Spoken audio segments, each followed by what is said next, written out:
हूँ आपके साथ मलिक प्रोग्राम अवामी मसाइल और उनका हल। आज हम बात करने जा रहे हैं मुल्की सूरत हाल पर, और जो मक्की मौज़ूद की सूरत हाल होगी उस पर बात करेंगे।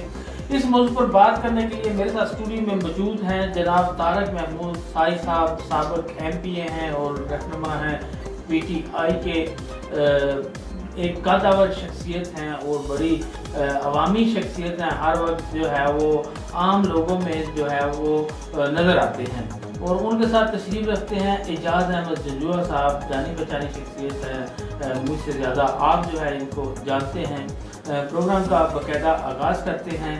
तारक महमूद साई साहब ये फरमाइए कि PTI की हुकूमत ने क्या ऐसा किया है कि जिस बुनियाद पर वो अवाम से वोट हासिल करेंगे, जो इनका दुरानिया गुजरा है हुकूमत का कि अवाम इनको, लोग इनको जो है वो वोट देंगे। बिस्मिल्लाहिर्रहमानिर्रहीम। देखिए जी, दो जो प्रोजेक्ट हैं हम मेरी नज़र में, एक एहसास प्रोग्राम और दूसरा हेल्थ कार्ड। ये दो एक ऐसे मंसूबे थे जो हर गरीब आदमी के लिए थे। वो पंजाब में हेल्थ कार्ड जो है वो जितनी आबादी है हर एक इंसान को वो मुहैया है। दूसरा था एहसास प्रोग्राम, उसमें पार्टी ने मुख्तलिफ जो है वो प्रोग्राम शुरू किए हुए थे, सारे राशन कार्ड से लेकर जो है वो दूसरा जो है जो अवामी जितने भी थे, उसमें लंगर खाने थे, उसमें पनाहगाह थी, और जो करोड़ों लोगों को वो महाना मिलते थे फंड वो भी उनको मिलते थे। तो वो जो गरीब आदमी था जिसके पास जो मुश्किलात में जो उनको परेशानियाँ आ रही थी, उसमें वो बहुत ज़्यादा हेल्पफुल होता था। जो रजीम चेंज की बात होती है कि बैरून मुल्क की साजिश थी जिसके तहत जो है वो PTI ये कहती है कि हुकूमत जो है वो चेंज हुई, जबकि नून लीग जो है वो मौजूदा हुकूमत कहती है कि ऐसी कोई बात नहीं थी। इस बारे में आपका क्या कहना है? देखिए, जब ये गवर्नमेंट चेंज हुई तो खान साहब ने तो गवर्नमेंट चेंज होने से पहले सारी चीज़ें अवाम के सामने रख दी थी। वो सुप्रीम कोर्ट भी गए, वो नेशनल सिक्योरिटी काउंसिल जो पाकिस्तान का सबसे बड़ा अदारा है जो सिक्योरिटी के हवाले से, उसमें सब ने ये माना है, जिसमें चारों चीफ्स भी बैठे थे, प्राइम मिनिस्टर थे, जो बाकी सारे मिनिस्टर थे, उसमें ये चीज़ डिसाइड हुई थी कि ये जो है मुदाखलत है। अब आप ये मुदाखलत है और साजिश नहीं है, ये तो चीज़ें आपके सामने हैं कि मुदाखलत क्या होती है और साजिश क्या होती है। ये एक आम बच्चे को भी अब पता चल गया कि उन्होंने क्या कहा। हम कहते हैं कि वो जो कंटेंट था उसका, वो उसमें क्या लिखा हुआ था, क्या वो नहीं लिखा हुआ था कि जो वो डोनाल्ड लू है वो कह नहीं था कि आप जो है वो अगर अदम एतमाद आप कामयाब नहीं करेंगे तो आप इसके जो कॉन्सिक्वेंसेस हैं वो बहुत शदीद होंगे, लेकिन आपने जब चीज़ कर देंगे तो फिर नहीं होंगे। तो वो चीज़ें कोई देखने के लिए यहाँ पे तैयार ही नहीं है। हमने सुप्रीम कोर्ट में भी रिट पिटीशन की हुई है, कोर्ट अगर वो देखे और अवाम के सामने सारी चीज़ें आ जाएंगी। और अब ये देख, मेरे ख्याल में ये किसी को अब शक शुबे की गुंजाइश नहीं है। ये सबको पता है कि अमेरिकन जो हैं उन्होंने यहाँ पे खान साहब जब चाइना और रशिया गए थे और वहाँ पे अवाम के फलाह बहबूद के लिए जो मंसूबे ला रहे थे, जैसे तेल और गैस, जिसका आज बहुत बड़ा मुल्की बहरान आ गया, वही चीज़ें सस्ती मिली थी, आपको गंदम सस्ती मिली थी। तो ये तीन चीज़ें, अगर तेल, गैस और गंदम अगर आसानी से और वाफर मकदार में और सस्ता मिल जाए तो हमारे मुल्क में तो यही प्रॉब्लम है। अगर ये सॉल्व हो जाए तो अल्लाह के फजल से हम तो बिल्कुल ठीक लाइन पर चल रहे हैं। जो रात को अदालतें लगाई गई उस बारे में आपका क्या मौक़िफ़ है?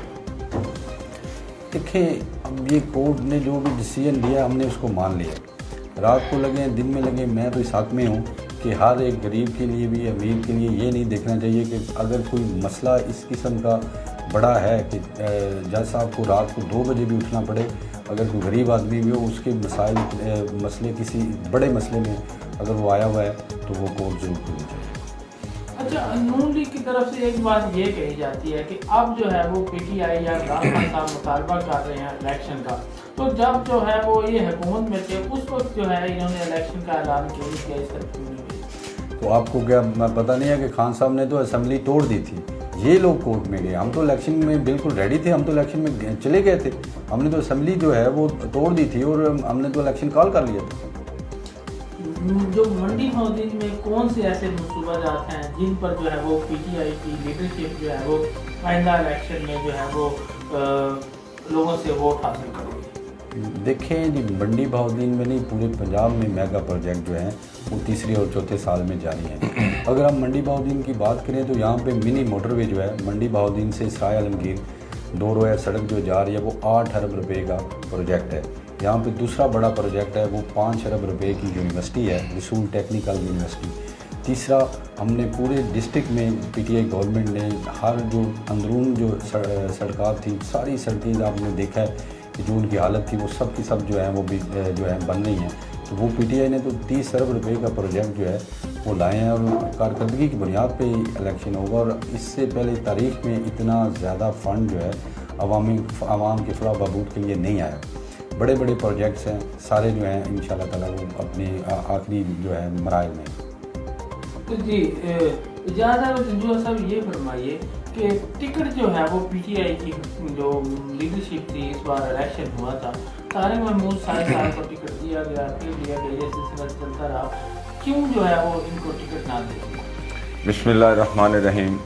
सबसे पहले तो मैं 94 का ख़ास तौर पे मलिक रऊफ़ ज़ुबैर साहब का आपका शुक्रिया अदा करता हूँ कि आपने हमेशा अवामी मसाइल पे प्रोग्राम किए और आज मंडी बहाउद्दीन की एक जानी पहचानी शख्सियत को यहाँ पे बुलाया।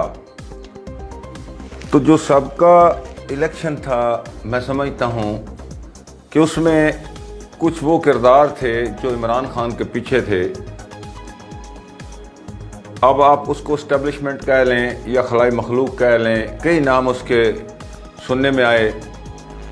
तो पिछले इलेक्शन में तो टिकट जो थे वो उनकी मर्ज़ी से दिए जा रहे थे, इलेक्टेबल को टिकट दिए जा रहे थे कि जो बंदा उनको सीट जो है वो निकाल के देगा, माली लिहाज से जो ज़्यादा मुस्तहकम था या जिसके पास गाड़ियाँ ज़्यादा थी, जिसका क्रोफर ज़्यादा था, वो समझते थे कि कोई जो सीट है वो हमारी महफूज हो जाए, उस बिना पर टिकटें दी गई। तो उसमें शायद तारिक साहब उस सतह पे नहीं पहुंचते थे या उनके मयार पे पूरे ना उतरे, एक दफ़ा टिकट दे के वापस लिया गया। या इसमें दूसरी सूरत है कि जो मकामी सियासतदान थे उनकी भी राय इसमें शामिल होती है। बहरहाल मैं समझता हूँ कि देखिए, अवामी पज़ीराई तो अल्हम्दुलिल्लाह इससे पहले ये MPA मुंतखब हुए पीपल्स पार्टी के टिकट पे, और मैं, आप जानते हैं, पूरे मंडी बहाउद्दीन जानते हैं कि मैं मुस्लिम लीग का सीनियर नायब सदर 12 साल रहा। तो यकीन करें कि आज मैं इनके सामने बैठ के ये इकरार कर रहा हूँ, हालांकि मैंने पूरे 5 साल इनके ये कभी तस्लीम नहीं किया। 2 बंदे सिर्फ मेरे गवाह हैं कि मैंने इनकी शख्सियत की बिना पर, इनको अपना छोटा भाई समझते हुए, इनके अच्छे किरदार की वजह से मैंने अपना वोट भी इनको दिया था, गो खुफिया तौर पर दिया था। उसकी वजह यह है कि इनका जो किरदार है वो बहुत पॉजिटिव रहा अपने दौरे इक़्तिदार में भी, और ख़ास तौर पे जो मेरा मंशूर और नज़रिया है कि जो मेहनत कश तबकात हैं उनकी जो पजीराई करे मैं तो उसको लीडर समझता हूँ, जो कि तारिक साहब में ये जो क्वालिटी है कि गरीब और मेहनत कश तबका के साथ उसको अपने साथ मिलाकर बिठाना, उनकी बात सुनना और उनके काम करना बिल्कुल आम आदमी की तरह। तो मैं समझता हूँ कि ये इनकी बहुत अच्छी खसूसियत है, जिस बिना पे मंडी बहाउद्दीन शहर में भी और पूरे हल्के में भी इनको पजीराई हासिल है कि ये आम आदमी की सियासत करते हैं, ये वडेराना या जगीरदाराना सियासत नहीं करते, जो इस वक्त की ज़रूरत भी है कि जो आम आदमी की सियासत करेगा अवाम आज उसी को वोट देगी। आइंदा टिकट के हवाले से आप कहाँ खड़ा देखते हैं? देखिए, गो इस वक्त मैं इत्तेहादी हूँ पीटीआई गवर्नमेंट का, लेकिन ये फैसला तो फिर पीटीआई क़यादत नहीं करना है। लेकिन जो इमरान खान साहब हैं उनके जो व्यूज़ हम टीवी पे या मुख्तलिफ जलसों में सुन रहे हैं, वो तो यही आ रहे हैं कि हमने अब वर्कर को या पब्लिक ओपिनियन रखने वाले लोगों को टिकट देने हैं, जो नज़रियाती लोग हैं, क्योंकि इनको टिकट नहीं मिला लेकिन इन्होंने वाबस्तगी फिर भी पीटीआई के साथ रखी। तो जो वर्कर लोग हैं हम उनको टिकट देंगे जो उनके साथ स्टैंड करते रहें, क्योंकि इससे पहले जो इलेक्टेबल थे उन्होंने जो इस हुकूमत का हशर किया, जो पीटीआई में शामिल किए गए थे या सिफारशी टिकट जिनको दिए गए थे या जिनको समझा जाता था कि ये सेफ सीट है, वो सीट लेके पीटीआई को देंगे और गवर्नमेंट बन जाएगी। तो इमरान खान साहब ने तो ये बिल्कुल बबांगे दहल कह दिया है कि मुझे अब इलेक्टेबल की ज़रूरत नहीं है, क्योंकि मेरी पॉलिसियाँ जो थीं अब अवाम में उनकी पजीराई हासिल हो चुकी है। हम अवाम की ताकत से अब इलेक्शन भी लड़ेंगे और टिकट भी हम वर्करों को देंगे। इसके आगे वो क्या करते हैं, ये पॉलिसी इनकी पार्टी की है, इसका जवाब तो तारक सईद साहब भी बेहतर दे सकते हैं। तो फिर तारक सईद साहब को आप कहाँ पे खड़ा देखते हैं? मैं समझता हूँ कि मंडी बहुद्दीन में बड़ा टफ मुकाबला होगा। एक बात तो आपको माननी पड़ेगी कि मंडी बहुद्दीन में एक ऐसी शख्सियत मुस्लिम लीग नून की तरफ से मोहतरमा हमीदा वहीदुद्दीन, जो नून लीग की कैंडिडेट हैं और इससे पहले वो 3 दफ़ा मुंतखब भी हो चुकी हैं, एक मजबूत कैंडिडेट हैं। उनको हराना कोई इतना आसान काम नहीं, लेकिन मैं ये समझता हूँ कि जो मौजूदा सूरत हाल है, अगर आज की डेट में देखा जाए तो मंडी बहुद्दीन में जो PTI के लोग हैं या कारकुन हैं वो बहुत ज़्यादा एक्टिव हैं, और जो मौजूदा 2 महीनों में महंगाई की सूरत हाल हुई है, नून लीग का वोट कम हुआ है। उस बिना पर तो शायद तारक सईद साहब उसको डिफीट कर जाएं, लेकिन अगर ये कुछ 2-4-6 महीने सेटअप चलता है, कुछ अवाम को रिलीफ मिलता है, जो नून लीग का पहले मैं समझता हूँ जो अवाम में रिस्पांस था वो वापस ले आते हैं, तो इनके लिए मुकाबला करना काफ़ी मुश्किल होगा। अच्छा, तारक महमूद सईद साहब, ये जो है वो आप MP रहे हैं मंडी बहुद्दीन PP 65 के, तो उस दौर में आपने जो है वो अपने लोगों के, अपने हल्के के लोगों की या हल्के की क्या खिदमत की? यहाँ पे जो लोकल सिटी की बात है तो सिटी में तो सुई गैस जो है जितनी ये लाइन क्रॉस करते हैं, शफ्ताबाद और ये सारे जो आगे कोडामन शाह, नूराबाद, ये सारे तमाम महलों में पिंडी बहुद्दीन तक सारी गैस तो हमने ही दी थी। दूसरा यहाँ पे डिग्री कॉलेज पूरे शहर में हमारे में एक ही था, दूसरा डिग्री कॉलेज हमने दिया, फिर चिल्ड्रन हॉस्पिटल हमने दिया। और शहर के लिए तो ये बड़े बड़े प्रोजेक्ट्स थे। फिर रोड में बहुत काम किया, और गलियाँ नालियाँ तो फिर एक लोकल छोटा काम होता है, ये तो फिर रूटीन में चलती है। इसके अलावा जो सियासत की जाती है थाने कचहरी की, उसके बारे में आप क्या नजरिया रखते हैं? नहीं, मैं थाने कचहरी की सियासत का कायल ही नहीं हूँ। मैं सिर्फ मेरिट के जो है ना उसके ऊपर ही बात करता हूँ। अगर थाने में फ़ोन भी करूँ या रब्ता भी करूँ तो मेरिट की बात करता हूँ। और चोर डकैत ये हमारे इलाके के बहुत बड़े मसाइल हैं। चोरी बहुत बड़ा मसला है, डकैतियाँ बहुत बड़ा मसला है, कत्ल व गारत होती है।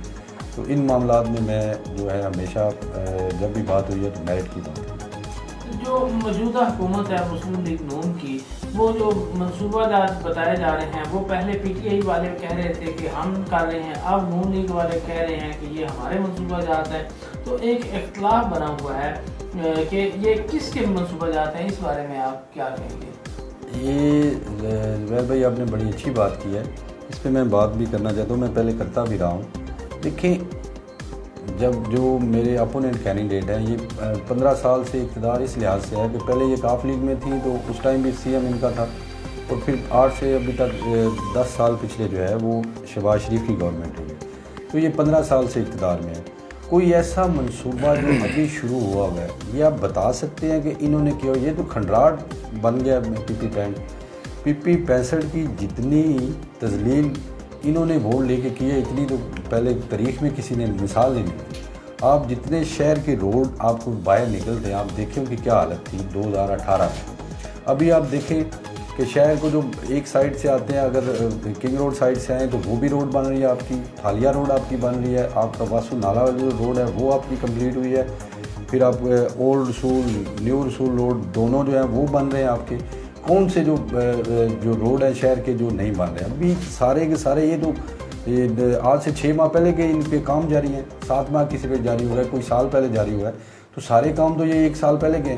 इन लोगों ने खुद तो किया कुछ नहीं है। अब ये कह रहे हैं कि ये मंसूबे हम इनको रोक नहीं रहे। भाई ये जून में वैसे ही ख़त्म हो जाने, नहीं ये 70% 80% मंसूबे इन पे काम वैसे ऑलरेडी हो चुका था। ये कोई हमारा जो कानून है उसके मुताबिक भी ये नहीं ख़त्म कर सकते। कोई भी स्कीम जिस पे 25% से ज़्यादा काम हो जाए उसको किसी तरीके से भी टेंडर कैंसिल नहीं हो सकता। और इनके तो कहीं पे 60 70 और 40 50 से ज़्यादा हर स्कीम पे काम हुआ है। मैं उनसे ये कहना चाहता हूँ कि ये पहले ही खंडरात है। आप लोग पहले एक तो काम नहीं किया। अगर ये पिछला साल या 2 महीने या 4 महीने जो भी आपकी गवर्नमेंट है, 3 महीने तो पहले इस पे ही आपने वेस्ट कर दिया कि ये स्कीमों को ऑन करने के चक्कर में, वो तो आपको मिली नहीं है। अब लोगों को पता चल गया, आवाम को पता चल गया। मैं ये कहता हूँ कि अगर वो आवाम की खिदमत करना चाहते हैं, इसमें बहुत सारे हमारे मसाइल हैं, उनको हल करें। ये जो सिटी हॉस्पिटल का कह रहे हैं, ख़त्म भी इन्होंने करवाया, ये तारीख को है कि ये अब भी ये DHQ का शोर डालते हैं। ये 15 साल 10 साल ये गवर्नमेंट में रहे हैं, ये DHQ तो तब भी यहीं पे था, 2006 से ये बन रहा है, लेकिन इन्होंने लेकिन हमने इसको 3 साल में फंक्शनल कर दिया, काम उसको शुरू 1 साल से वो वहाँ पर बिल्डिंग में शिफ्टिंग हमने करवाई है। वहाँ पे ठीक है, ऐसा नहीं अभी नहीं अप्रूव हुई, लेकिन उसके ऊपर बहुत सारी चीज़ें जो हैं वो हमने की हैं। इन्होंने तो 12 साल ये हाथ पे हाथ धरे 10 साल बैठे रहे। अब अगर कोई काम होता है तो ये उसको ऑन किस तरह करते हैं, यूनिवर्सिटी का ये कहते हैं और अपने बंदों से अदारियाँ ये लिखवाते हैं। मैं ये कहता हूँ कि फ़ंड मौके पे कौन लेकर आए, 5 अरब रुपया किसने दिया है? ये प्राइम मिनिस्टर इमरान खान जब आए थे यहाँ पे, उससे उन्होंने इनाग्रेशन इफ्तिताह करने से पहले उन्होंने यहाँ पे यूनिवर्सिटी के अकाउंट में 5 अरब रुपया पूरा जो है उसको फुल फंडेड स्कीम की, और 5 अरब रुपया देने के बाद वो यहाँ पे तशरीफ़ लाए, और मैं उनको खराज तहसीन पेश करता हूँ। बातों से काम नहीं चलेगा, काम करना है तो वो सामने आपको दिखाए। अब ये हम 8 अरब रुपये की जो मंडी बहाउद्दीन से सराय आलमगीर रोड रही है, इस पर जब जो लोग पहले इससे पहले गुजरते रहे, आज से 2-4-6 माह पहले, तो आपको ये इसकी सूरत हाल का कोई अंदाज़ा था कि क्या कैसे जाते हैं? जिस रोड पे PP 65 में आप शहर के बाहर जहाँ से निकल देते आपके एक अज़ाब में आप पड़े हुए थे, किसी इंफ्रास्ट्रक्चर बिल्कुल जो है उसका वो खात्मा हो चुका था। हम यहाँ पे यूनिवर्सिटी का कैंपस लाए, गुजरात यूनिवर्सिटी का, जो ही गवर्नमेंट है, आई साहब को मैं खराज तहसीन पर पेश करता हूँ अपने MLA को, उसने मेहनत की और वहाँ पे यूनिवर्सिटी कैंपस लाया। उसके बाद उन्होंने जो है उसके लिए 20 करोड़ रुपया फ़ंड लेके आ गए कि यूनिवर्सिटी के लिए ज़मीन जो है वो एक्वायर की जाए, ताकि उसके बाद उसका यूनिवर्सिटी का फंड। ये देखिए, किसी को अंदाज़ा था कि हम 3.5 साल में जा रहे हैं? हमारा तो कोई भी प्रोजेक्ट ऐसा नहीं है कि जिसको हम दावेदार करेंगे। हम तो अभी 3.5 अभी तो 15-16 माह हमारे गवर्नमेंट के पड़े हुए थे। ये प्रोजेक्ट तो अभी शुरू हुए हैं और ये कंप्लीशन है, किसी का जून है, किसी का अगस्त है, किसी का नेक्स्ट ईयर के जो है 23 के मिड में जाके ख़त्म हो जाना था, और हमारा जो गवर्नमेंट का टाइम था वो अगस्त 23 है। तो ये जितने जारी मनसूबे हैं, इन्होंने क्या दिखाया? एक भी प्रोजेक्ट ये बता सकते हैं? ये आप देखें, हमने मंडी सराय आलमगीर के अलावा शाना लोग से जो खारियाँ रोड जाता है, आपका मोजिया वाला से आगे क्रॉस करते हैं, वो सारा रोड, वो 20 किलोमीटर वो रोड बनाया, और उस पर भी अरबों रुपया लगा है। कोई ऐसा प्रोजेक्ट नहीं। इस PP 65 में आप अगले 4-6 माह में देखेंगे कि आपका दिल खुश हो जाएगा, और आप अवाम ने ये फैसला कर लिया है कि इन्होंने पहले क्या किया है और अब जितने काम हुए हैं वो इससे तारीख में पहले तो मिसाल ही नहीं मिलती, इतने ज़्यादा फंड जो अभी आपके पास आए हैं। अच्छा, वो जो कह रही है कि मैं काम ये रुकवाए जा सकते थे, फंड मौजूद नहीं थे, मैंने ऑन किया है, फंड लाई हूँ, अस्पताल की वो कह रहे हैं कि लेटर मैं लेके आई हूँ, और ज़मीन जो है वो यूनिवर्सिटी की मैं खरीदी हूँ, उस बारे में जो है थोड़ी वजाहत करें। देखिए, जो पहले जो क्वेश्चन है आपका ज़मीन का ऑलरेडी ये फेडरल का मनसूबा है। ये प्राइम मिनिस्टर ने इसके लिए 20 करोड़ रुपया रखा है। ये प्रोविंशियल सब्जेक्ट भी नहीं है, ये इसके लिए ऑलरेडी 20 करोड़ रुपया DC के पास पड़ा हुआ है, 6 माह से पड़ा हुआ है। ये पहले हम कोशिश करते हैं, जहाँ पे भी ज़मीन एक्वायर करने लगे थे, ये आज से 6 माह पहले एक्वायर हो चुकी होनी थी, लेकिन इशू कोई बन गया था, जिसकी वजह से फिर वो ज़मीन जो है उसका वो एक्वायर नहीं हो सकी।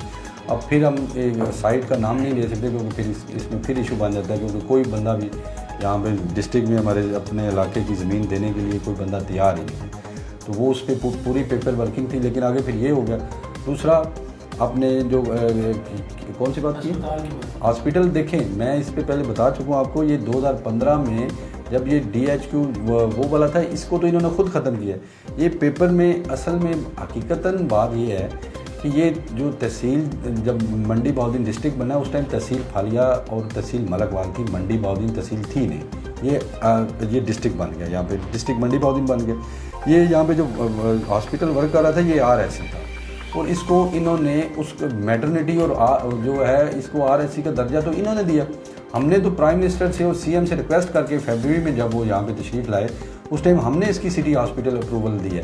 ये तो इससे पहले इन्होंने नाम भी नहीं था सोचा होगा कि क्या नाम रखना है, ये सिर्फ नाम ही ऊपर इन्होंने नाम नवाज शरीफ रख दिया। अब इन्होंने ये किया कि ये सिटी हॉस्पिटल हम लेके आए, अब ये उसको दावेदार बने हैं, और आज मैं सुन रहा हूँ कि ये ADP में नहीं आया, ये ADP में इसकी SNE अप्रूवल के लिए नहीं गई। तो अब इसको भी अब क्या कह सकते हैं हमने तो फरवरी में इसको ADP में डालने के लिए सब कुछ अप्रूवल भिजवा दी थी, लेकिन इन्होंने उसको ADP में निकाल दिया। तो इस मीन के ये अब ये स्कीम अब भी इसके ख़तरे में फिर पड़ गई है। दूसरा उनकी तरफ से ये कहा जा रहा है कि जिस तरह के एक मोंग के करीब से रोड गुजरता है कि वो जो है इन्होंने तमीर मुकम्मल नहीं होने दिया, रखवा दिया था, लेकिन मैं जो सड़कें हैं उनको ऑन किया है, उनके लिए फंड ला रही हूँ कोशिश करके, मैं वो मनसूबा जात जो है शुरू रखूँगी, आप वो जो रोड है वो भी बनाना शुरू कर दूँगी। देखिए मैंने वो सुना है, लेकिन मुझे हंसी आती है। और ये कहा गया कि 2015-16 में हमने ये अप्रूवल ली थी मोंग से लेकर कोटली अफगाना के लिए। अब ये देखा जाए कि आज 2022 है, कौन सी स्कीम है जो 7 साल जो है वो पड़ी रहती है या 7 साल वो खटाई में पड़ सकती है? ऐसी कोई बात ही नहीं है। एक तो ये काम नहीं करते, ऊपर से ये झूठ बोलते हैं, दो काम ये करते हैं। 15-16 में अगर स्कीम अप्रूव हुई तो 18 तक तो आपकी गवर्नमेंट में थी, कोई स्कीम इन्होंने की नहीं है, एक भी काम ये 15 साल में कर नहीं सके। गलियों नालियों के अलावा एक कोई मेगा प्रोजेक्ट इन्होंने स्टार्ट थोड़े आपने इन्होंने अप्रूवल भी नहीं ली हुई किसी चीज़ की। हम तो इतने ग्राउंड पे ले गए हैं और काम हो रहे हैं, उन इनको मैं क्या कह सकता हूँ। टफ टाइल तो बड़ी मशहूर हुई थी इनकी। ठीक है, वो टफ टाइल की मैं बात कर रहा हूँ, टफ टाइल नहीं मैं ऐसी कोई बात नहीं करना चाहता, लेकिन एक टफ टाइल वही मैं कह रहा हूँ ना, ये गलियों नालियों की सियासत से नहीं निकलते। जितने भी अल्हम्दुलिल्लाह मेगा प्रोजेक्ट हैं वो पाकिस्तान तरीके इंसाफ नहीं दिए हैं। और ये जो आप जिस बात में 7-8 साल कोई स्कीम खुडे लाइन रह सकती है, या फिर ADP का जो काम है वो 1 साल में जो ADP है, जो भी आपका टैक्स होता है वो उसमें 1 साल बाद उसने ख़त्म होना था, उसको यूटिलाइज़ करना होता है आपने। अच्छा, आज़ादी मार्च में जो गिरफ्तारियां हुई पूरे मुल्क में भी हुई, तो उसमें आज़ादी मार्च की जो आप मार्च मतलब है यहाँ से काफ़िला लेके जाना चाह रहे थे, आपकी भी गिरफ्तारी हुई, हाजी इम्तियाज़ साहब जो MNA हैं उनकी भी गिरफ्तारी हुई, और साथ आपके साथी भी गिरफ्तार हुए, तो वो लाठीचार्ज भी हुआ, गाड़ियाँ भी जो है वो वीडियो पे चलती रहीं, उस वाले से आप क्या कहेंगे? देखिए ये जो रजीम चेंज हुआ है ना, ये जब इम्पोर्टेंट गवर्नमेंट पंजाब गवर्नमेंट आप देखें ये है, इसके पास अभी जो मेंबर हैं वो 172 हैं। हमारा इलेक्शन कमीशन ने इनके साथ मिला हुआ है, 5 मेंबर हैं हमारे, अगर वो हमें ये उनकी सीटें अलाट हो जाती तो 173 हमारे मेंबर होने। इन गवर्नमेंट ने ये जो डाउट है इनके जो आगे नुमाइंदे डिस्ट्रिक्ट के बने हुए हैं, ये सब अपनी सीटें पक्की करने के चक्कर में इन्होंने मंडी बहाउद्दीन के अवाम पे तशद्दुद किया। इंशाल्लाह ताला गवर्नमेंट PTI की अनकरीब जब आने वाली नज़र आ रही है सबको, अवाम को, वो आएगी और इन सब का कला कमा करेंगे। और मैं आपको बताऊं कि हमने जब पार्टी ने कहा तो हम झंडा लेके निकले, हम पुरअमन थे और हम आइंदा भी पुरअमन ही रहेंगे, लेकिन इन्होंने ज़ोर धौंस धांधली ज़बरदस्ती और लाठीचार्ज भी किया और हमारे लोगों पे तशद्दुद भी किया, हमारे ऊपर भी किया। लेकिन हम इंशाल्लाह रुकने वाले नहीं हैं, और जब आइंदा खान साहब अब अनकरीब दोबारा कॉल देंगे तो इंशाल्लाह आप देखेंगे कि मंडी बहाउद्दीन से फिर उसी तरह भरपूर तरीके से हम निकलेंगे। और अगर इस बार इन्होंने हमारे ऊपर तशद्दुद या किया तो फिर ये खुद भी भुगतेंगे। राना सनाउल्लाह तो कह रहा है कि मैंने जो है वो 1 डोज दे दी है, उससे जो है काफ़ी फ़र्क पड़ा है, अब दूसरी कॉल नहीं होगी। देखें जी, अगर तो ये पुलिस स्टेट बनानी है या दहशत गर्दी करनी है तो ठीक है, फिर हम लोग तो पुरअमन रहने वाले लोग हैं। ये इन्होंने कितनी दफ़ा लॉन्ग मार्च किए हैं, ये तो पीपल्स पार्टी ने 2 दफ़ा किए हैं, नून लीग ने 2 दफ़ा किए हैं, मौलवी साहब तो मौलाना फजल रहमान साहब तो आके यहाँ पे 10 दिन बैठे भी रहे हैं, फिर आखिरी महीनों में भी आके वोट ऑफ नो कॉन्फिडेंस से पहले भी इन्होंने लॉन्ग मार्च की। लेकिन हमने तो कभी किसी को नहीं रोका, कभी लाठीचार्ज नहीं किया, कभी कोई ज्यादती इनके साथ नहीं की। हम ये इनका जमहूरी हक था, हमने क्या करें, हमारा भी जमहूरी हक है और हम इंशाल्लाह लेके रहेंगे। फराग गोगी जो केस जो है वो उछाला जा रहा है, उस बारे में आप क्या कहेंगे? मुझे कोई आइडिया नहीं है जी चीज़ों का। अच्छा, ठीक हो गया। और जो फॉरेन फंडिंग केस जो इलेक्शन कमीशन के पास पड़ा है उस बारे में? फॉरेन फंडिंग केस देखें जी, 8 साल 10 साल से ये चला रहे हैं, उसमें कुछ होता तो चीज़ें वाज़ेह हो जाती हैं। हमारा तो अभी जब कोर्ट ने पहले एक दफ़ा ये आपको समझ ही है जैसे चीज़ें थी कि 1 महीने में ये डिसीजन करें, तो हम तो कोर्ट में गए तो हमने सिंपल ये कहा कि हमारा नहीं होना चाहिए, नून लीग और पीपल्स पार्टी के भी केसेस हैं वहाँ पे, तीनों को इकट्ठा फैसला कर दें, जो आए हम मानेंगे उसको। चौधरी सरमल जो है पंजाब के गवर्नर थे, जैसे ही हुकूमत गई वो छोड़कर चले गए और भी बहुत से लोग छोड़ के चले गए, क्या वजह? चौधरी साहब के जाने का तो मुझे नहीं आइडिया, क्योंकि वो पार्टी ने उन पर बड़ी मेहरबानी भी की हुई थी और वो 3.5 साल से गवर्नर भी थे। जब छोड़ गए थे तब भी गवर्नर थे नून लीग को, ये तो खुद ही वो बता सकते हैं कि क्यों उन्होंने ऐसा पार्टी के साथ नाजायज़ काम किया। अच्छा, अब आइंदा नया हमल जो है वो क्या आपका है PTI जो अब पूरी कौम जो है खान साहब का इंतज़ार कर रही है कि खान साहब कब कॉल देंगे। इंशाल्लाह ताला इस बार इन्होंने जैसे भी इन्होंने रोकना चाहा, आवाम नहीं रुकने वाली। जो इन्होंने 2.5 माह में इस कौम का, इस मुल्क के साथ ज़्यादती कर दी है, ये सारी कौम अब देख रही है कि कहाँ पे जो 3.5 साल से ये 2-2, 4-4 रुपये तेल महंगा होने पे या 1 रुपया यूनिट बिजली बढ़ने पे ये तमाशा लगा देते थे। और आज मैं उन मीडिया चैनल वालों से भी कहता हूँ कि जो ये इतने थोड़ी अगर वो भी देखें, अब हालात उस टाइम क्या थे कि कोरोना 2 साल तो कोरोना में रहे, लॉकडाउन में रहे, पूरी दुनिया पे एक वेव आ गई थी, पूरी दुनिया ने जो है वो लॉकडाउन कर दिया था। लेकिन हमने तो खान साहब को मैं अप्रिशिएट करता हूँ इस बात की, पहले जब हमने लॉकडाउन वो तब भी वो इस पे एग्री नहीं थे कि हमारी जो है इकनॉमिकली हालत जो है वो पहले ही इतनी अच्छी नहीं है। लेकिन उन्होंने वो जब पहला लॉकडाउन हुआ उसके बाद उन्होंने कहा कि मैं ये बिल्कुल नहीं करूँगा। और उस 2 महीने में सब आपने देखा कि किस तरह सारी चीज़ें जो स्टक हो गई थी और गरीब आदमी बहुत परेशान हो गया था और उसकी बहुत सारी जो है परेशानियाँ हुई और उसकी वजह से हमारा GDP ग्रोथ भी बहुत कम हुआ। लेकिन उसके बाद जब उन्होंने इन चीज़ों को रद्द कर दिया कि नहीं, कि कोई भी हालत हो हम इंशाल्लाह फेस करके चलेंगे, और लॉकडाउन की पॉलिसी बनी, तो आपने देखा कि पाकिस्तान की तारीख में पहली दफ़ा ये हुआ है कि कोई गवर्नमेंट जो है उसने 2 दफ़ा 5.5+ तरक्की की है। और आज आप इनके मुंह से कल आपने सुना नहीं है कि कोई ऐसा शोबा है जिसमें तरक्की ना हो। और इंडस्ट्री जो है वो 7% से जो है वो ग्रोथ कर रही है। जो ज़राअत थी वो आपकी 4.5% से ज़्यादा पे ग्रोथ कर रही थी। आपकी हर चीज़ जब बेहतरीन जा रही थी तो क्या ज़रूरत थी कि इन 2.5-3 माह में आप देखें क्या हालत हो गई है। आज आपने जो है आपको यहाँ पे आप सब लोग जो इधर ज़मींदार हैं उनको खाद मिल रही है क्या? आज जो आगे मुंजी की फसल है वो बंदा लगा सकता है? ये तो कहते थे कि तेल जो है ये 150 भी है, वो भी बहुत ज़्यादा है, तो जो है अब 210 रुपये पे हो गया। अब नहीं ज़्यादा, ये तो 137 रुपये का कहते था इनका वज़ीर ख़जाना कि 137 रुपये, 1 रुपया नहीं बढ़ने दूँगा। तो हम तो 150 थे, इन्होंने सीधा 60 रुपये बढ़ा दिए। अब ये कहते हैं कि ये बम बांध के गए। किस चीज़ का बम बांध गए? अगर आवाम को रिलीफ देना बम बांधना है तो ये हम बम आइंदा भी बांधेंगे इंशाल्लाह। ये लोग इनको ये आए किस लिए हैं? ये महंगाई की बात कर गए हैं, ये लोगों को ये कह गए।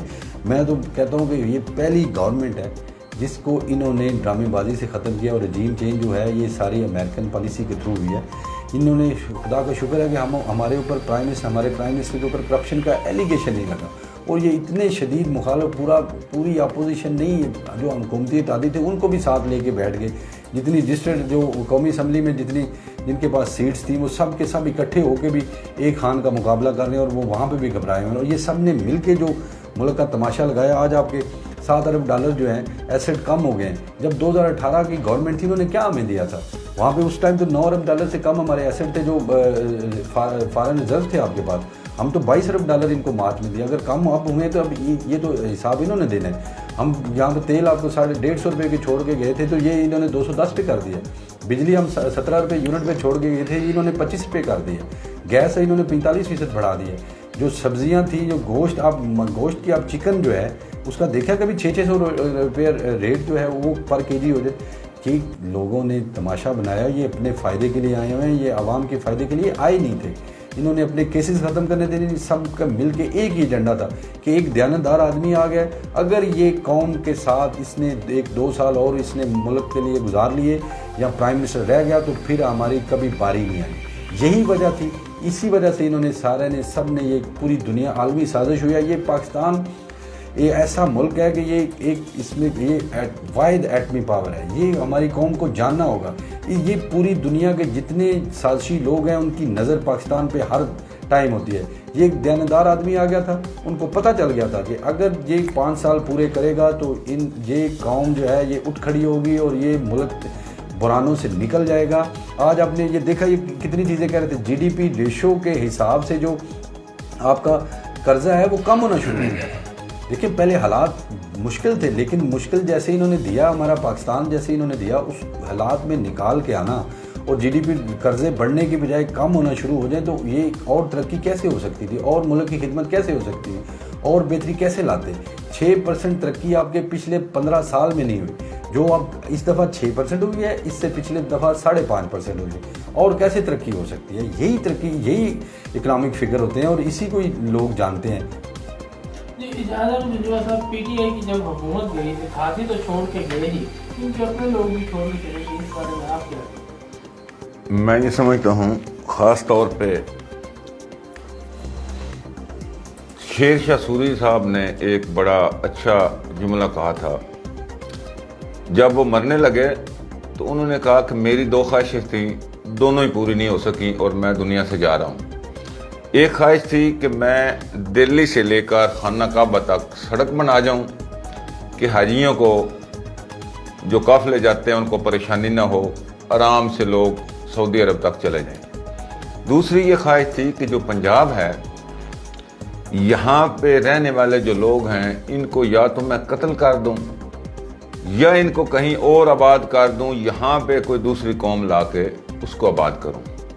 ये तारीखी अल्फाज थे शेर शाह सूरी के। उसके वज़रा ने पूछा कि जनाब ये हमें बात की समझ नहीं आई।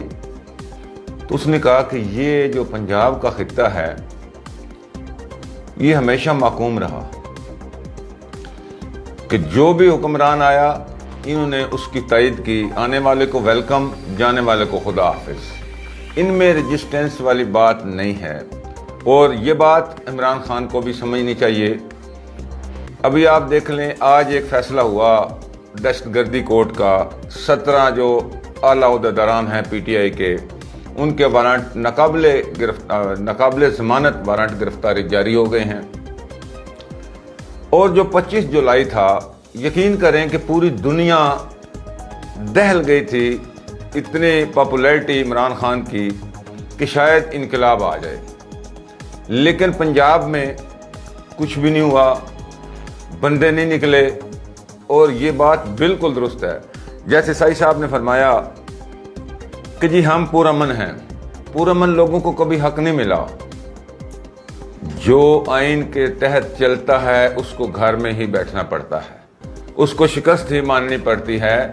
आप देख लेना, ये जो रजीम चेंज हुआ है, PDM ने हुकूमत ली है, तो कौन सी लीगल इशू इन्होंने अप्लाई किए हैं? तमाम के तमाम इनलीगल।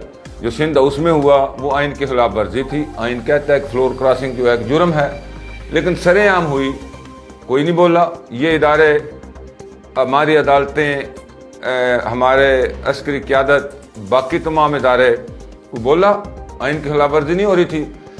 अच्छा, उसके बाद अदालतें खुली, रूलिंग दी। एक आइन कहता है कि स्पीकर की रूलिंग जो है सुप्रीम कोर्ट उस पर असरअंदाज नहीं हो सकती। हालांकि 3 दिन पहले सुप्रीम कोर्ट ने ही फैसला दिया था इसी केस के हवाले से कि ये रजीम चेंज जो है ये एक साजिश के तहत आ रही है। तो सुप्रीम कोर्ट ने फैसला दिया था कि हम कौमी असम्बली के मामलात में मुदाखलत नहीं कर सकते, हमें आइन इजाज़त नहीं देता कि हम पार्लियामेंट की कार्रवाई में मुदाखलत करें। और वही सुप्रीम कोर्ट 4 दिन के बाद जो रूलिंग है स्पीकर की, उसको गैर-आईनी करार देते हैं। वज़ीर आज़म का फैसला जो असम्बलियाँ तोड़ने का था, उसको गैर-आईनी करार देते हुए वापस लेते हैं। उसमें पंजाब जो है ये सबसे बड़ा सूबा है मुल्क में। ये चाहिए तो था कि जो आइन के खिलाफ वर्जी हो रही थी, ये भी आइन के खिलाफ वर्जी करते। क्यों इन्होंने आइन को अपने हाथ में रखा? तो तमाम के तमाम लोग अंदर चले गए, इनके ऊपर पर्चे हो गए। 3 MPO को, 16 MPO को जेलों में भिजवा दिया गया, इनको बाहर निकलने नहीं दिया गया। ये कौन सा आइन था? जब वो गैर आइनी काम कर रहे हैं तो जो आइन पे चलता है वो कमज़ोर होता है। तो पंजाब के लोग नहीं निकले। वजह क्या थी कि जो लीडरान थे, मैं समझता हूँ कि ये उनकी कमज़ोरी थी। अगर यही से जब हाजी इम्तियाज़ साहब की कोठी के सामने से DPO साहब ने इनको पकड़ा, जो वीडियोस हमने देखी हैं, 50 बंदे हैं, तो पुलिस क्या समझती है 50 बंदों को? मैं दावे से कहता हूं कि अगर यही 500 से 1000 बंदा होता, DPO नज़दीक भी ना जाता, किसी को भी गिरफ्तार ना करता। ये इनकी सुस्ती है, कोताही है सर। कता कलामी बंदे हज़ारों की तादाद में थे। हम लोग जो जब वहाँ से निकले तो हम लोग तो आगे निकलने के लिए जा रहे थे। लोग सब गाड़ियों में बैठ गए। उन्होंने पहले तो उन्होंने रोका ही नहीं हमें। जब लोग गाड़ियों में बैठ गए तो अचानक उन्होंने धावा हम पे बोल दिया। वो बंदे वहाँ पे हज़ारों की तादाद में। नहीं सर, देखिए जो हमने वीडियो देखे ना, ऐसे नहीं होता सर, ऐसे नहीं होता। देखिए मैं मंडी बहुद्दीन में सबसे ज़्यादा इन जुलूसों में, कार्रवाइयों में शामिल रहा। देखिए जब नवाज शरीफ ने लॉन्ग मार्च किया था तो मैं भी था और 2-3 दफ़ा गिरफ्तार भी हुआ था। जब भी स्ट्रेंथ अवाम की ज़्यादा होती है उस वक्त पुलिस नज़दीक नहीं जाती। अब मंडी बहुद्दीन 25 लाख का जिला है। यहाँ पे थोड़ा सा इख्तिलाफ है। इस्लामाबाद में लोग जो इकट्ठे थे वहाँ पे क्या हुआ कि सर अरे सुन यही वो बात है, यही वो बात नहीं, इन्होंने तो अपनी सफाई देनी है। मैंने एक तजिया देना है कि यकीन करें कि जितने लोग KPK से आए थे, इससे ज्यादा भी अगर पंजाब से चले जाते तो उसी रात कोई ना कोई फैसला हो जाता। सर जंजुआ साहब, बात आप कह रहे हैं पंजाब से, आप बताएं कि जब रोड्स आपके बंद हो, क्या हमने हेलीकॉप्टरों पे जाना था? जब हर सारे डिस्ट्रिक्ट बंद है और जगह जगह से हर 5 किलोमीटर के बाद आपने जो कंटेनर खड़े किए हुए हैं, आपका जेलम पुल बंद था, आपका गुजरात बंद था, आपका गुजरांवाला बंद था, आपका मुरीद का यहाँ पे आगे कामों की हर जगह से आपने बंद किए हुए थे। मोटरवे की जगह जगह रस्तों से बंद की हुई थी। आज जो वहाँ पे करीब कोई जाता था, आप गाड़ियाँ आपने तोड़ी हैं, आपने आंसू गैस के शेल मारे हैं, अब लोगों की जानें गई हैं, और क्या कर सकते? कौम निकली है। लेकिन जिस तरीके से मीडिया मैनेज हुआ है, जिस तरीके से इन्होंने जुल्म किया है, वो काबिल बर्दाश्त नहीं था। इस गर्मी में लोगों ने बड़ी कोशिश की है वहाँ पे जाने के लिए, किसी कोई रास्ता, ज़मीनी रास्ता तो था नहीं किसी साइड से भी जाने के लिए। वो लोग भी जो लोकल वहाँ पे पहुँचे हैं, वो एक दिन जो 2 दिन पहले चले गए थे, वो लोग जो लोकल जो पिंडी और इस्लामाबाद से लोग निकले हैं, वो वहाँ पे थे। मैं कौम को खराज तहसीन पेश करता हूँ। हम निकले हैं उस दिन, और इंशाल्लाह आइंदा जब निकलेगा अच्छे तरीके से। खान साहब ने जिस तरह कहा है कि ये तो कोई एक्सपेक्ट भी नहीं कर रहा था कि आप इस तरह के जो आपने दहशत गर्दों के ऊपर आपने जो शेल मारते हैं, आपने वो आम आवाम पे मारा है। ये दहशत गर्दी के पर्चों से हमें कोई खतरा नहीं है। आप यहाँ पे डालते हैं, हमें पूरा उम्मीद है इंशाल्लाह इंसाफ मिलेगा। अगर मंडी बहुद्दीन ने ज्यादती की है तो मैं अपने सेशन जज को खराज तहसीन पेश करता हूँ कि उसने फ़ौरन एक्शन लिया, और वो 2 दिन उसने हमें नहीं भेज रहा था, लेकिन उसको फिर तौहीन अदालत हुई, उसको आखिर पेश करना पड़ा हम सब दोस्तों को। और फिर उसके IG और उसके चीफ सेक्रेटरी पंजाब को तौहीन अदालत के नोटिस इशू हुए हैं। इंशाल्लाह ताला वो फैसला होगा, और आप देखेंगे कि जब इन लोगों को इन केसों में सजाएं होंगी तो ये आप पुलिस भी अपना काम जो है, हम तो पहले ही कहते थे कि मेरिट जो है वो होना चाहिए, ताकि पुलिस ही एक ऐसा इदारा है जो हर दफ़ा सियासी इसे इस्तेमाल करते हैं। नून लीग आई है, उसने पहले जब 97 में ये शहबाज शरीफ आए थे तो आबद बख्शर टाइप लोग, आप इंस्पेक्टर उस टाइम का आप सबको पता है, तो उन्होंने ये कत्ल व गारत और ये इश्तिहारी मारना और इस तरह के इन्होंने काम शुरू किया। वो तो पुलिस मुकाबले तो अभी भी जारी हैं, वो कोई ऐसा मसला नहीं। अभी देखिए पुलिस के रोज मुकाबले हो रहे हैं, आवाम पे भी ऐसे ही इन्होंने शुरू कर दिया।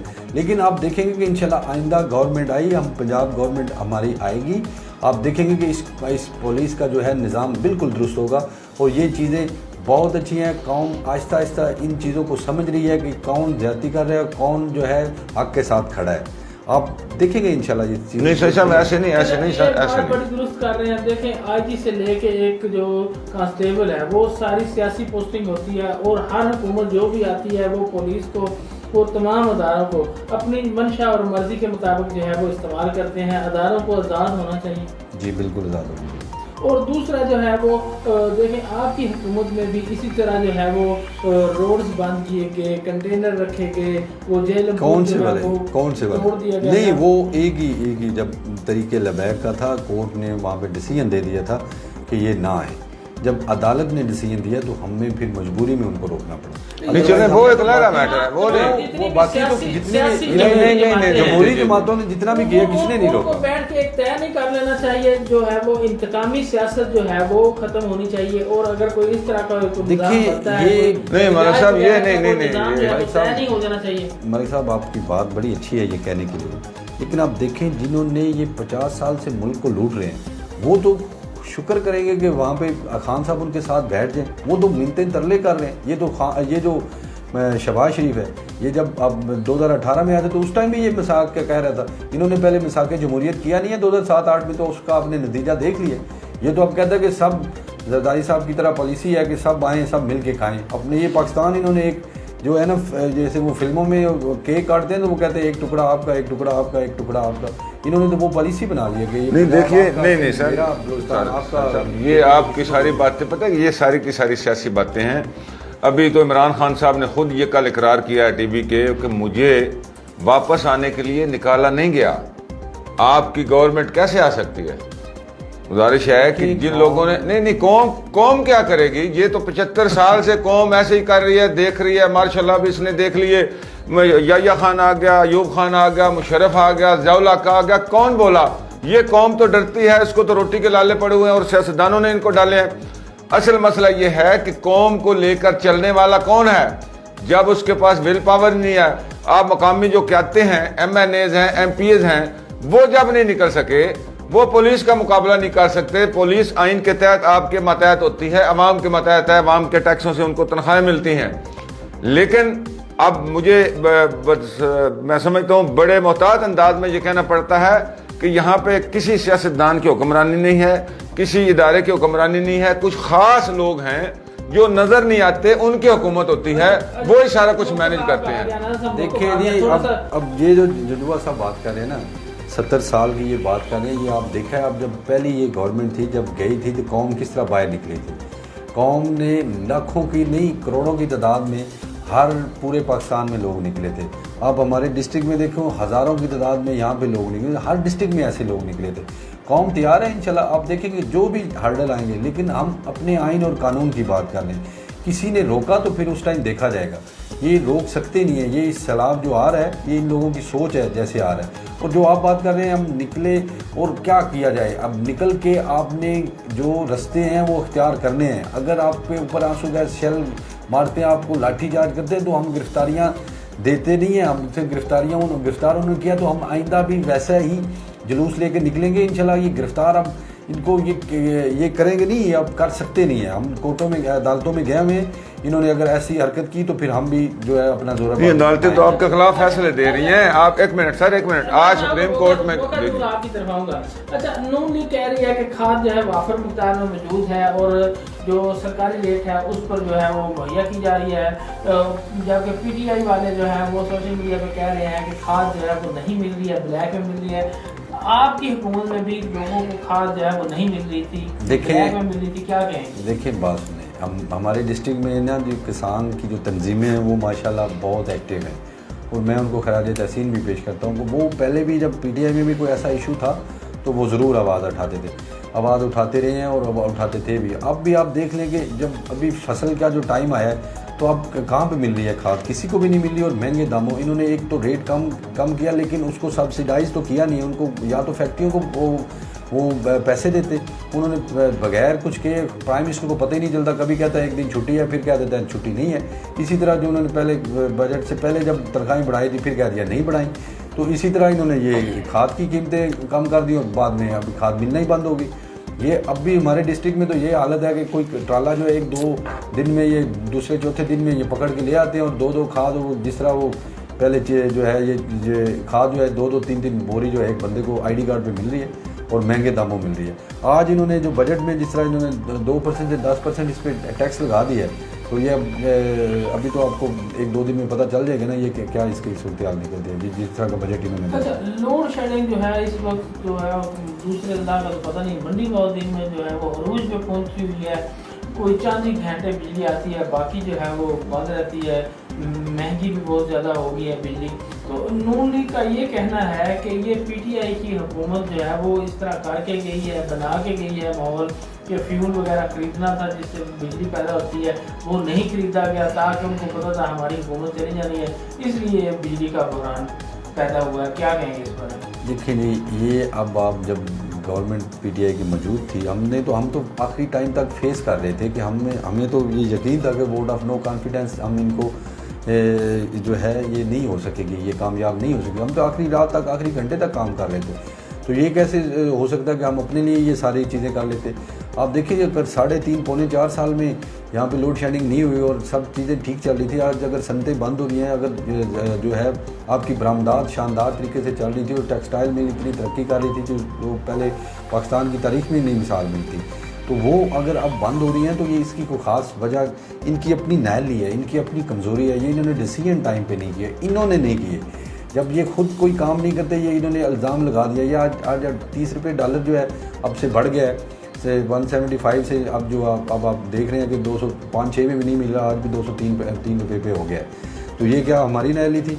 जो चीज़ आप पहले आज से 2 माह पहले 1,75,000 में ख़रीदते थे, आज आप 2,03,000 में ख़रीद रहे हैं, तो ये किस चीज़ का है? लेकिन नून लीग का तो उनकी हुकूमत का ये कहना है, ये पहले कहते नहीं रहे कि ये देखिए बात सुने, मैं ये जो आपके ये प्राइम मिनिस्टर था या इनके मिनिस्टर थे, ये कह नहीं थे कि 20 जो है पावर प्लांट जो है वो बंद है, वो काम वो चालू नहीं है, इसकी वजह से लोड शेडिंग हो रही है, तो ये हम जो है वो 2 दिन में या 4 दिन में 10 दिन में वो प्लांट चला देंगे, तो वो 20 तो उन्होंने वो चला दिए, तो उसके बाद लोड शेडिंग और क्यों बढ़ गई है? ये इनके हिले बहाने हैं, ये मैनेज नहीं हो रहा। ये तजर्बाकार टीम जो है सबसे बड़ी ना तजर्बाकार टीम निकली है।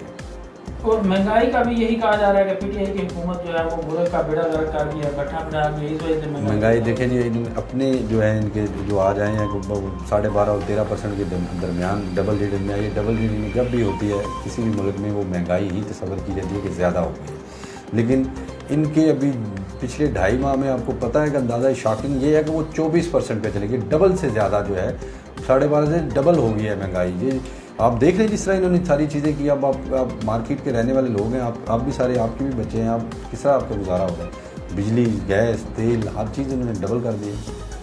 अच्छा, तो वो ये भी कहा जा रहा है कि जो IMF के साथ जो है वो पीटीआई की हुकूमत मुआहदा ऐसे कर गई थी कि अब मजबूरी है कि वो तेल की कीमतें भी बढ़ानी पड़ रही हैं और जो है वो बिजली की कीमतें भी बढ़ानी पड़ रही हैं। तो ये मुआहदा जो है ये देखें, ये पहले इनके बयानात देखें, तो ये तो कहते थे कि हम जब आएंगे तो हम इस मुआहदे को रखेंगे ही नहीं, तो अब ये आ गए, ये मुआहदा ख़त्म कर दें, ये ठीक नहीं है मुआहदा, तो इसको ख़त्म करें, नया मुआहदा उनके साथ करें, ना नेगोशिएशन करें उनके साथ। पिछले 2.5 माह से तो इन्होंने किया नहीं है, अभी जाके 10-15 दिन में इन्होंने ये जो अभी उनको साथ मुज़ाकरात इन्होंने करने शुरू किए हैं। अभी गया तो पहले दिन था, लेकिन ये जो चीज़ें जैसे रजीम चेंज हुई थी, इनको था कि हम अमेरिका को हमने खुश कर लिया है, लेकिन वो आपके एटमी पावर आपके प्लांट के पीछे हैं और वो आप सारे कौम को पता है, वो इसीलिए इनको जो था कि हमें डॉलर ही डॉलर मिलेंगे, उन्होंने नहीं दिए इनको डॉलर। दूसरा तेल की कीमतों के हवाले से कहा जाता है कि वो कीमतें जो है फिक्स कर दे, क्योंकि उनको पता था कि हुकूमत हमारी जाने वाली है, तो ये हमारे लिए जो है वो बहरान पैदा कर गए हैं। एक टेक्निकल चीज़ है जी, जब अब 2.5 माह पहले डॉलर था 175 या 178 पे था, अभी 203 पे था, तेल तो उस टाइम भी $100 पे था, तो आज भी वही है। तो ये हम एक ठीक बात है कि सब्सिडी हमने दी, लेकिन 20 रुपये की दी। जब 160 रुपये का ऑयल का तेल था तो 170 करना था, लेकिन 20 रुपये उसकी 20 रुपये का हमने उसको मैनेज किया हुआ था कि हम अगर ये यही प्राइसेस अगर मेंटेन करेंगे अगर जून तक प्राइसेस, तो हम ये 20 रुपये की सब्सिडी हम दे सकेंगे। उसके लिए हमारे वज़ीर ख़ज़ाना ने बड़ा क्लियर था मैसेज था कि 450 अरब जो है वो 250 के अरब करीब के अरब जो है पंजाब और KPK ने देना था, और बाकी जो है ऊपर, और कुछ हमारा जो टैक्स है माशाल्लाह वो भी बहुत ज़्यादा हो गया था, टैक्स कलेक्शन बढ़ गई थी, तो वहाँ से भी उसको एक्स्ट्रा पैसे वहाँ से भी आ जाने थे। अच्छा, कहा ये जाता था आपकी हुकूमत में जब महंगाई बहुत ज़्यादा हुई तो ये पीपल्स पार्टी और नून लीग जो है वो महंगाई का शोर लेके जो है वो निकले आपकी हुकूमत गिराने के लिए, तो आप लोगों का जो पीटीआई वाले लोग थे उनका ये मौक़िफ़ था कि ये आलमी सतह पर ही महंगाई है। तो अब जो महंगाई हो रही है, जाहिर बात है अब तो बहुत ज़्यादा ही बड़ी है, तो अब भी आप यही कहेंगे कि ये जो है वो इंटरनेशनल सतह पर भी मतलब महंगाई इसी वजह से यहाँ पे पाकिस्तान में? ये अच्छी बात आपका, बड़ा मेरे साथ बड़ा अच्छा क्वेश्चन है, लेकिन एक बात तो बताएं ना, ऐसे पिछले 2.5 माह में ऐसा दुनिया में क्या चीज़ हो गई है कि जिसकी वजह से ये सारा प्रेशर जो है वो इन्हीं 2.5 माह में पड़ गया?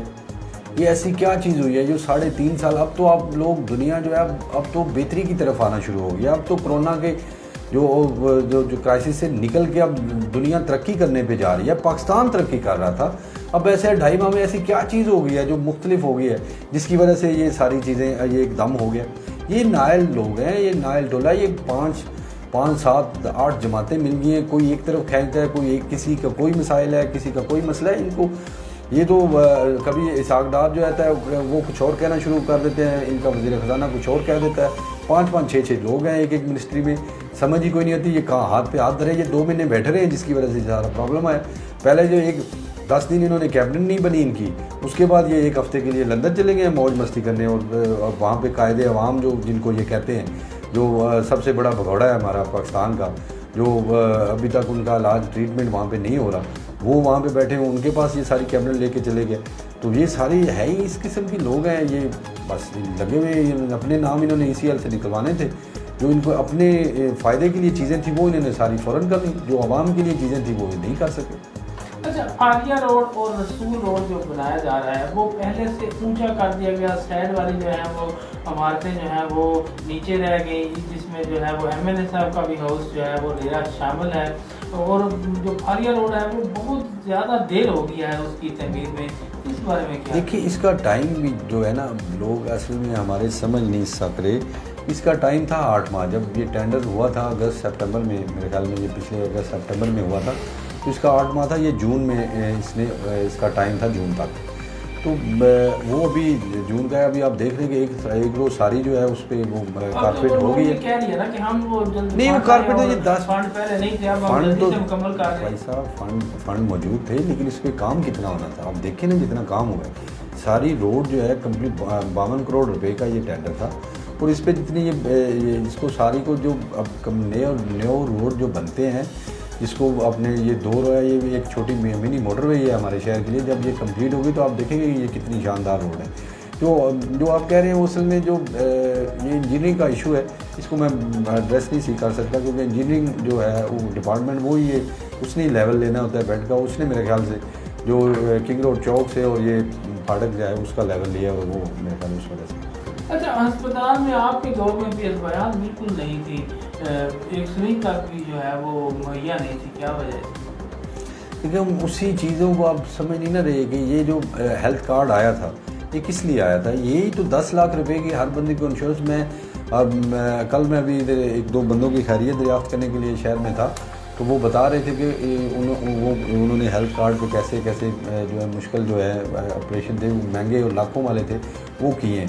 अब लोगों को ये समझना चाहिए कि हेल्थ कार्ड जो है वो इसीलिए है कि अब हर बंदा जो है उसके पास 10 लाख रुपए है, वो किसी प्राइवेट हॉस्पिटल में भी जाके कर सकता है। अभी हमारा मुल्क इतना अफोर्ड नहीं कर सकता कि सारी चीज़ें इधर भी करें। ये 400 अरब रुपए का प्रोजेक्ट जो दिया है, ये इसीलिए दिया कि कौम जो है, पंजाब पूरा जो है वो कहीं भी जाके अपने प्राइवेट, चाहे बड़े बड़े जो हॉस्पिटल हैं आपके, डॉक्टर्स हॉस्पिटल है, हमीद लतीफ़ है, वो बड़े हॉस्पिटल हैं लाहौर, पिंडी में, या अपने डिस्ट्रिक्ट में अगर छोटा मोटा इशू है तो वहाँ पे जाकर आप करवाएं अपना ट्रीटमेंट। अच्छा, आप तजिया कह रहे हैं ज़्यादा मंजूर साहब, ये बताएं कि PTI के जो लीडर हैं इमरान खान साहब, उन्होंने वादा किया था तब्दीली का, क्या आपको जो इनकी हुकूमत में कोई तब्दीली नज़र आई? किसी इदारे से कोई अदारा आज़ाद होता या अदारों से करप्शन जो है वो ख़त्म होती नज़र आई? देखिए, इमरान खान जो है वो वाकई तब्दीली लाना चाहते थे, इसमें कोई दो राय नहीं। लेकिन एक बात उनकी भी दुरुस्त है कि पाकिस्तान में MPAs MNAs की हुकूमत को नहीं होती आज तक भी, माफियाज की हुकूमत है। ये सारे के सारे ब्लैकमेलर हैं। अभी जो आपने दवाइयों की बात की थी ना, मैं वैसे इस हक में हूँ कि अस्पताल में दवाई नहीं मिलनी चाहिए सरकारी, क्योंकि उसमें से 90% करप्शन की नज़र हो जाता है। अभी आपने कल ही एक रिपोर्ट किया है, यूटिलिटी स्टोर का घी जो था वो बाजार में बिक रहा है, और इंतज़ामिया हमारी इतनी कमज़ोर है कि उस पर कोई एक्शन नहीं कर सकती। सिर्फ 10,000 रुपया जुर्माना कर दिया, जबकि वो 10-10 लाख का घी जो लेकर बेच रहे हैं उनके लिए 10,000 की क्या अहमियत है, वहाँ से घी नहीं उठवाया।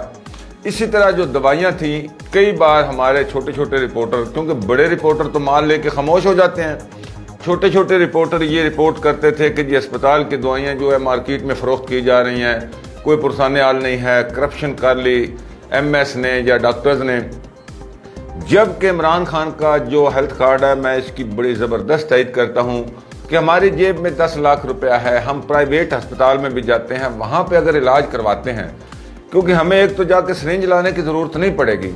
यहाँ से दवाई जो हमें दी जा रही है, हमें नहीं पता कि वो कमीशन पे आई है, 2 नंबर है, 1 नंबर है, अस्पताल में कौन सी दवाई मिल रही है, कितनी उसमें करप्शन है।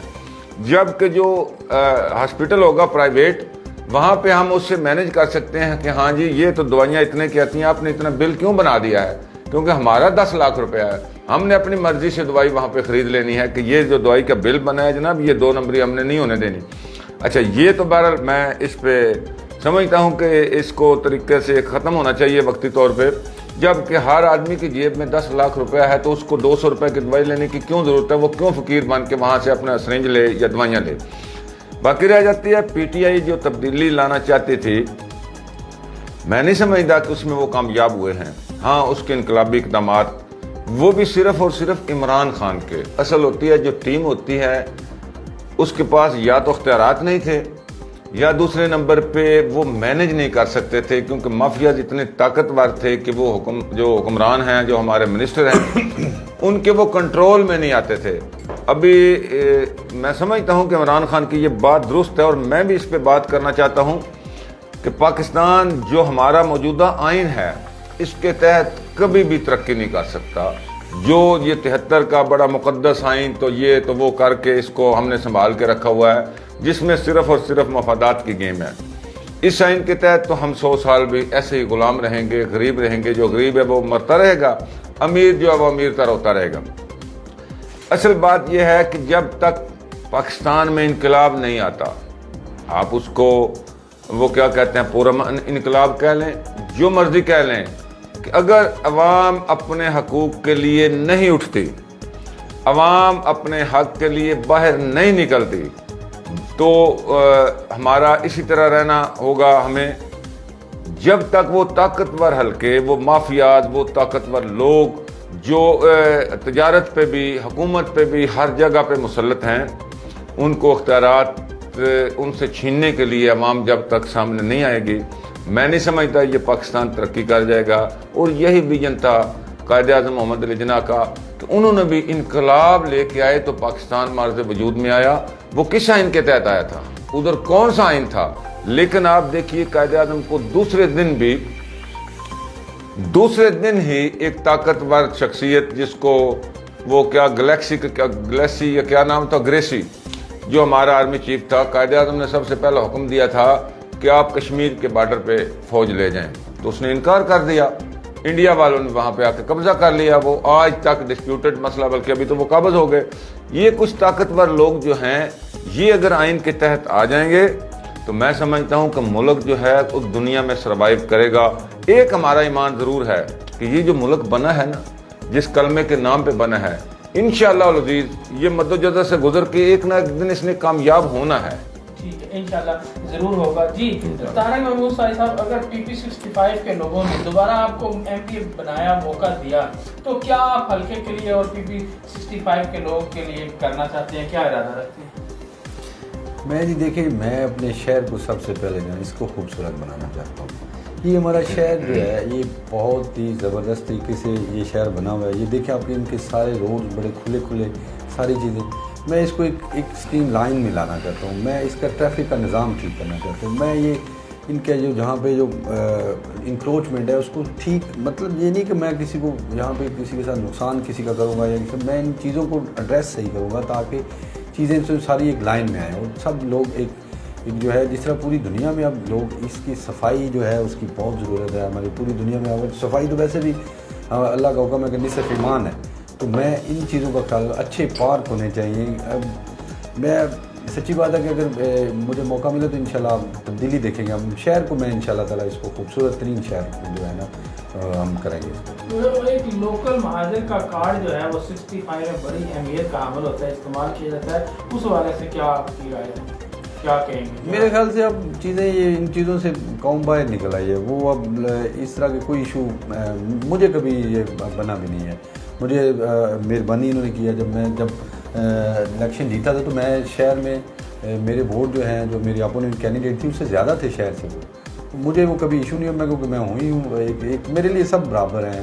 कोई ऐसा मुझे सर वो मेरे ख्याल में इशू हो दफन चुका है, वो कोई नहीं इशू है। कुछ चंद बंदे कार्ड इस्तेमाल करते हैं। लोग अब इस चीज़ों से निकल चुके हैं। लोग अब अपने काम देखते हैं, लोग अपने सहूलियात की सोचते हैं, इन चीज़ों में निकलते हैं। अच्छा, जो PTI की हुकूमत आई तो जो इमरान खान साहब या PTI वाले मुल्क के लिए क्या कुछ करने का इरादा रखते हैं? क्या कह रहे हैं? PTI की हुकूमत को अगर मौका मिलता है तो क्या कुछ मुल्क में जो तब्दीली का? देखिए जो चीज़ें रह गई हैं, जैसे हमने एहसास कार्ड है उसको दोबारा इंशाल्लाह एक्टिव करेंगे। हेल्थ कार्ड जो है अगर पंजाब में जो आ चुका है उसको दूसरे सूबों में भी इंशाल्लाह ये जाएगा। KPK और पंजाब में तो है ही, अब सिंध और बलूचिस्तान में भी इंशाल्लाह जाएगा। बाकी जो है मेगा प्रोजेक्ट, जैसे पानी का ज़ख़ीरा का मसला है हमारे डैम के लिए, वो हमने पहले भी शुरू किए हुए हैं, इंशाल्लाह उनको कंप्लीट करेंगे ताकि ये जो इशू हैं हमारे पानी और बिजली के, ये ख़त्म हो। और बाकी जो है मैं तो चाहता हूँ कि हमारे असल में पंजाब में पूरे डिस्ट्रिक्ट, हर एक डिस्ट्रिक्ट में कहे बगैर एक पैकेज होना चाहिए आवाम के लिए, कि हर डिस्ट्रिक्ट के लिए एक जो है हॉस्पिटल और यूनिवर्सिटी, वो बगैर किसी की सिफारिश होनी चाहिए, ये गवर्नमेंट सतह पे और मंशूर में शामिल होना चाहिए कि हम हर डिस्ट्रिक्ट में यूनिवर्सिटी और कॉलेज जो है मेडिकल कॉलेज जो है वो बनाएं। अच्छा, मेरा ये जो अपनी ज़ाती राय थी कि पीटीआई की हुकूमत को अपना दुरानिया जो है वो पूरा करने देना चाहिए था। अब जो है वो मैं ये समझता हूँ कि बजाय पीटीआई को एहतजाज वगैरह में दाखिल हो, एहतजाज वगैरह करे, थोड़ा सा दुरानिया रह गया तो इलेक्शन की तैयारी नहीं करनी चाहिए, आइंदा इलेक्शन में नहीं जाना चाहिए। देखिए, तैयारी इलेक्शन की आवाम के ऊपर जो अजाब पड़ा है उसको हम छोड़े, हम उसको देखें ना और हम इलेक्शन की तैयारियों में चले जाएँ।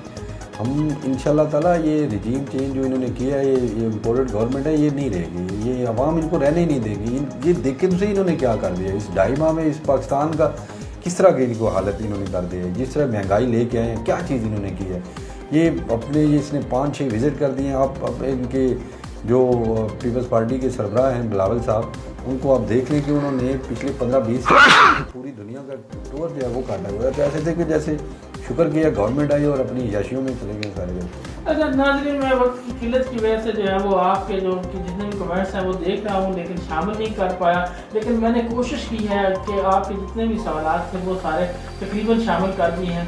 इसी के साथ जो है वो मैं तारिक महमूद साहिब साहब जो साबिक MP रहनुमा हैं PTI के, उनका बहुत ज़्यादा शुक्रगुजार हूँ कि उन्होंने वक्त निकाला और 94 स्टूडियो तशरीफ़ लाए। इजाज़ अहमद जजुआ साहब का शुक्रगुजार हूँ। इंशाल्लाह अगले किसी नए प्रोग्राम के साथ दोबारा आपकी खिदमत में हाजिर होंगे। तब तक के लिए इजाज़त चाहता हूँ। प्रोग्राम आपको कैसा लगा नीचे फीडबैक कमेंट्स में ज़रूर दीजिएगा। कुछ आपके सवालात हों वो भी शामिल कर दीजिएगा। तारिक साहब वो देखते रहेंगे, आपके सवालात के जवाब देते रहेंगे। इसी के साथ 94 न्यूज़ से मलिक